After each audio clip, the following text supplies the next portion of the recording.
मित्रांनो नमस्कार. मित्रांनो आपण बघत आहात मनोगत यूट्यूब चॅनेल. या चॅनेलवर आपले मनपूर्वक स्वागत.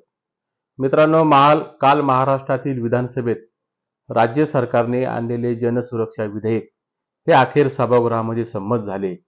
हे विधेयक संमत झाल्यानंतर काल पास झालेल्या बिलाचे पडसाद हे अक्कलकोटमध्ये दिसायला लागले.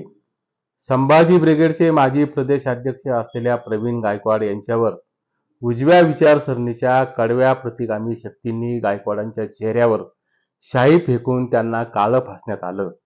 एक वेळ गृहीत धरा, संभाजी ब्रिगेडची विचारसरणी पटत नसेलही, पण त्यावर आक्रमक होऊन हल्ला करून तोंडाला काळं फासणं हे मात्र अजिबात योग्य नाही. त्याचं समर्थन करता येणार नाही.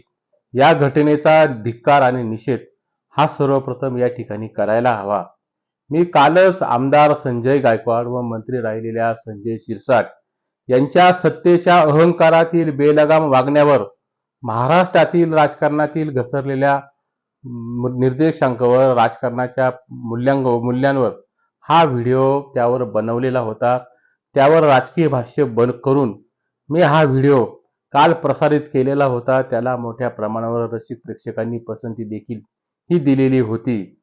तो व्हिडिओ प्रसारित झाल्यानंतर काल काही तास उलटत नाही, तो सत्ताधारी भाजपचा पदाधिकारी असलेल्या दीपक काटे नावाच्या इसमाने प्रवीण गायकवाडांवर हल्ला केला.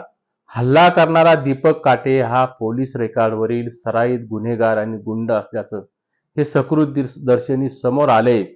त्याहीपेक्षा दीपक काटे हा मंत्री राहिलेल्या चंद्रशेखर बावनकुळेंचा निकटवर्ती असल्याचं हे काल देखील समोर आले. त्यामुळे दीपक काटेच्या वर्तणुकीतून सत्तेची गुर्मी आणि सत्तेचा अहंकार आणि सत्तेचा उद्दामपणा हा त्याच्या वर्तणुकीतून काल हल्ल्याच्या प्रसंगी महाराष्ट्राने हा पुन्हा एकदा अनुभवला. हा हल्ला म्हणजे पार्टी विथ डिफरन्स हे भाजपच्या बाबतीत सातत्याने म्हटलं जातं.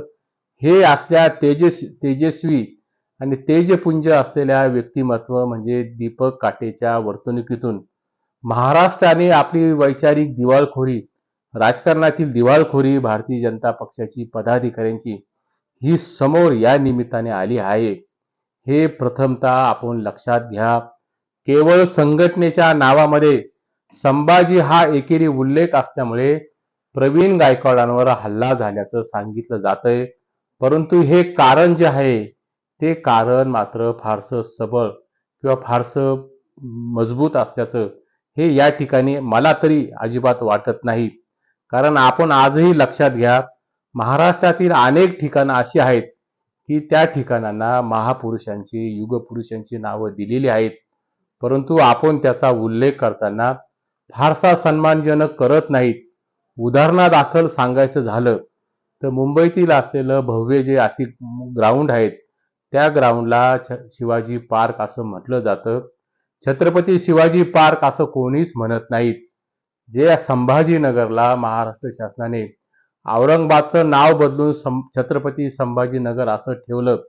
आजही मराठी माणूस किंवा अन्य कुठलाही माणूस हा संभाजीनगरला छत्रपती संभाजीनगर म्हणत नाही, तर संभाजीनगर असंच त्याचं हा उल्लेख करतो.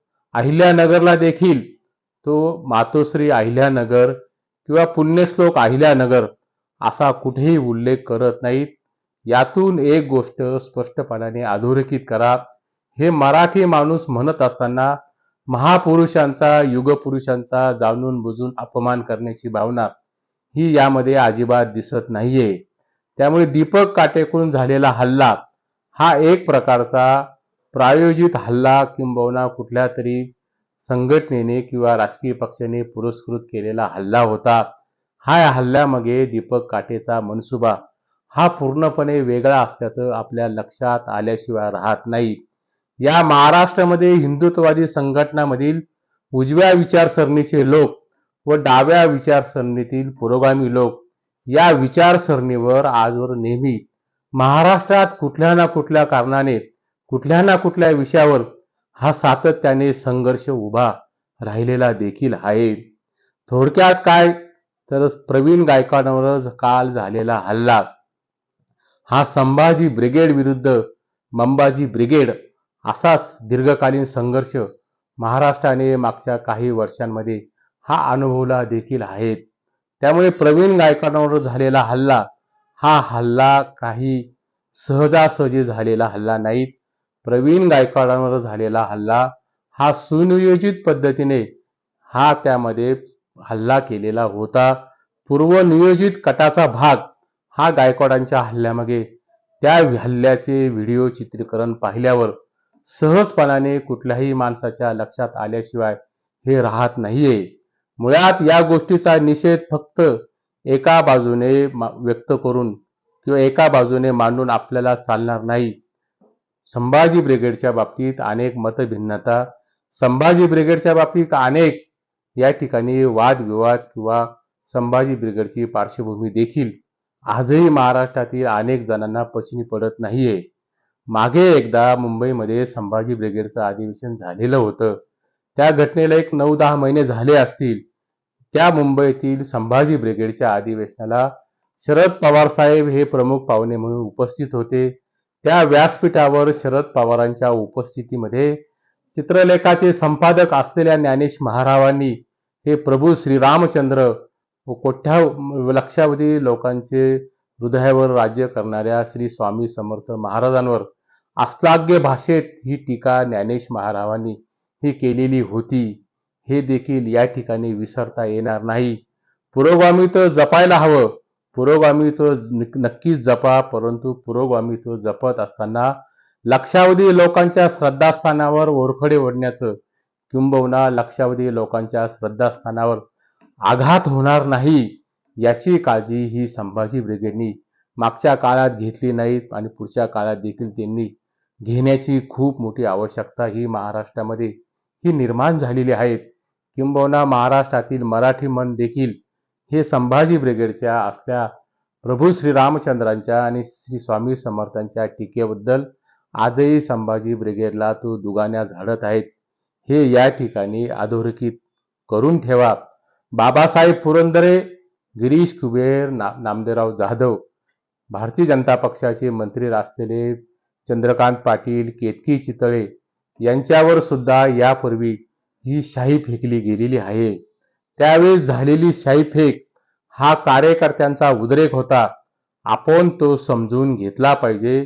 अशी भूमिका त्यावेळेस गिरीश कुबेर, बम पुरंदरे आणि केतकी चितळे आणि चंद्रकांत पाटील यांच्यावर झालेल्या शाई फेकीच्या संदर्भात पुरोगामी संघटनांनी आणि पुरोगामी विचाराच्या कार्यकर्त्यांनी ही महाराष्ट्रामध्ये घेतलेली होती. पण आज प्रवीण गायकवाडांवर झालेली शाईफेक हा सुद्धा कुठल्या तरी घटनेचा उद्रेक किंबहुना आक्रोश हा असू शकतो. हे देखील या ठिकाणी लक्षात घ्यायला हवं. गायकवाडांवर झालेला हल्ला हा अक्षम्य आहे अशी डबल ढोलकीची भूमिका घेऊन आपल्याला कसं चालेल? पुरंदरे व चंद्रकांत पाटलांवर झालेली शाईफेक ही जशी अक्षम्य होती तशीच प्रवीण गायकवाडांवर झालेली शाईफेक देखील ही निषेधार्ह आहे, ती अक्षम्य देखील आहेत. तशी काल गायकवाडांवर झालेली शाईफेक सुद्धा ही महाराष्ट्राच्या पुरोगामित्वाला किंवा महाराष्ट्राच्या समंजसाच्या संस्कृतीच्या असलेल्या मनावर ओरखडे ओढणारी आहेत. हे देखील या ठिकाणी लक्षात घ्या. या महाराष्ट्राचं अलीकडचं दुर्भाग्य असं आहे की जात, पंथ, धर्म, समूह पाहून कुठल्याही घटनेचा निषेध हा त्या विशिष्ट वर्गाकडून केला जातो. खैरलांजीचं प्रकरण हे याबाबत अतिशय बोलकं उदाहरण आहेत. खैरलांजीमध्ये भोतमांगे कुटुंबावर झालेली हत्या, त्यावर मात्र एका विशिष्ट समुदायानेच महाराष्ट्रामध्ये निषेधाचं रणकंदन उठवलं होतं. हे देखील या ठिकाणी अधोरेखित केल्याशिवाय राहत नाहीत. महाराष्ट्रात एक काळ असा होता जेथे गांधी विचार मारण्याचा प्रयत्न मी नथुराम बोलतोय या शरद पोंक्षेंच्या नाटकाच्या प्रयोगातून झालेला होता. त्या शरद पोंक्षेंच्या मी नथुराम बोलतो या नाटकाला महाराष्ट्रामध्ये त्यावेळेस हिंदुत्ववादी नसलेल्या काँग्रेस सरकारने कलेचा आणि अभिव्यक्ती स्वातंत्र्याचा आदर राखून मी नथुराम गोडसे बोलतो या नाटकाला महाराष्ट्रामध्ये प्रदर्शित करण्याची अनुमती ही काँग्रेस सरकारने त्यावेळेस दिलेली होती. हे मात्र या ठिकाणी लक्षात घ्या. मुद्दा या ठिकाणी असा आहे की एखाद्या विषयावर आंदोलन करण्याचा अधिकार हा असतो तो अधिकार असत असताना तो निरंकुश असता कामा नये. प्रवीण गायकवाड व त्यांच्या संघटनेची विचारधारा पटत नसेलही, पण त्यातून मात्र झुंडशाहीकडे होणारी वाटचाल ही निश्चितपणाने निषेधार्ह आहेत. ती निषेधार्ह मानलीच पाहिजे. या हल्ल्याचा भाजपाशी कुठलाही संबंध नाही. दीपक काटेचा आमचा कुठलाही संबंध नाही, असं चंद्रशेखर बावनकुळेंनी काल सांगितलं. उन्मादाचा अवतार जन्माला आला की विवेकाचा विचार हा मागे पडतो, असंच वर्णन हे प्रवीण गायकवाडांच्या घटनेच्या हल्ल्यातील या ठिकाणी त्याचा उल्लेख करावा लागेल.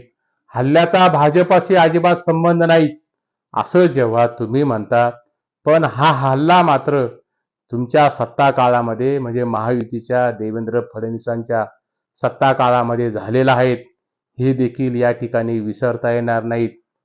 पार्टी विथ डिफरन्स जेव्हा आपण म्हणतो तेव्हा त्यातील वेगळेपण हे महाराष्ट्राला दाखवून देण्याची खूप मोठी आवश्यकता ही देवेंद्र फडणवीसांनी स्वीकारली पाहिजे. शिवधर्म संघटनेवर जनसुरक्षा कायद्याखाली मुख्यमंत्री महोदय हे बंदी आणणार आहेत की काय, याचाही उत्तर हे महाराष्ट्रातील जनतेला देण्याची खूप मोठी आवश्यकता आज निर्माण झालेली आहे. भोंगळी झालेली कायदा व सुव्यवस्था आणि धर्माच्या नावाखाली बिनधास्त या ठिकाणी झोपली आहेत. तिला मुख्यमंत्री महोदय हे गदा गदा हलवणार आहेत की नाहीत, असाही प्रश्न या निमित्ताने निर्माण होतो. जनसुरक्षा कायद्याची अंमलबजावणी करत असताना शिवधर्म फाउंडेशनवर त्याच्या मुसक्या आवळण्याची जबाबदारीचं दायित्व हे मुख्यमंत्र्यांना अजिबात झटकून चालणार नाहीत. हल्लेखोर दीपक काटे व त्याच्या साथीदारांना हल्ला करताना कायद्याचा धाक अजिबात दिसला नाहीत, कारण दीपक काटेंना आणि त्याच्या सहकाऱ्यांना माहीत होतं आपला बॉस हा वर्षा बंगल्यावर या ठिकाणी बसलेला आहे. यातून ज्या पद्धतीने उद्दामपणा आणि उद्दामपणाचा अतिरेक हा परवाच्या हल्ल्यामध्ये दिसून आलेला आहे, तो मात्र महाराष्ट्राला खचितच निषेधार्ह असाच आहे. जनसुरक्षा कायद्याच्या अंतर्गत मुसक्या आवळण्याचं काम हे मुख्यमंत्री महोदयांनी पुढच्या काळात केलं तर ते महाराष्ट्राच्या हिताचं आणि महाराष्ट्राच्या परंपरेला या ठिकाणी शोभून दिसणार आहेत. मुख्यमंत्री महोदयांवर महाराष्ट्रातील जनतेचा या ठिकाणी त्यांच्या विधानावर अजिबात विश्वास राहिलेला दिसत नाही. मुख्यमंत्री महोदयांनी परभणीतील सोमनाथ सूर्यवंशींच्या पोलीस कोठडीत झालेल्या संशयास्पद मृत्यूची जी माहिती सभागृहात सादर केलेली होती, ती माहिती नंतर पुढच्या काळामध्ये ही धांधात खोटी असल्याचं सोमनाथ सूर्यवंशीच्या आलेल्या शवविच्छेदनातून हे महाराष्ट्राने उघड्या डोळ्यांनी पाहिलेलं आहे. तेव्हा मुख्यमंत्री महोदयांना या व्हिडिओच्या माध्यमातून नम्रपणाने विनंती करावीशी वाटते, महाराष्ट्र हा महाराष्ट्रच राहू द्या. महाराष्ट्राचा तुम्ही बिहार करण्याच्या दृष्टीने आपली पावले उचलू नका. तुम्ही मुख्यमंत्री आहात, तुम्ही गृहमंत्री आहात. कायद्याचा धाक ह्या महाराष्ट्रामध्ये निर्माण करण्याची जबाबदारी ही सर्वस्व ही मुख्यमंत्री महोदयांची आहे. हे राज्य हे कायद्याचं राज्य आहे असं दाखवण्याची वेळ मुख्यमंत्री महोदयांनी आपल्या कृतीतून महाराष्ट्राला या ठिकाणी दाखवण्याची खूप मोठी नितांत गरज आहे. तुर्तास एवढेच. व्हिडिओ आवडला तर व्हिडिओला लाईक करा. नमस्कार.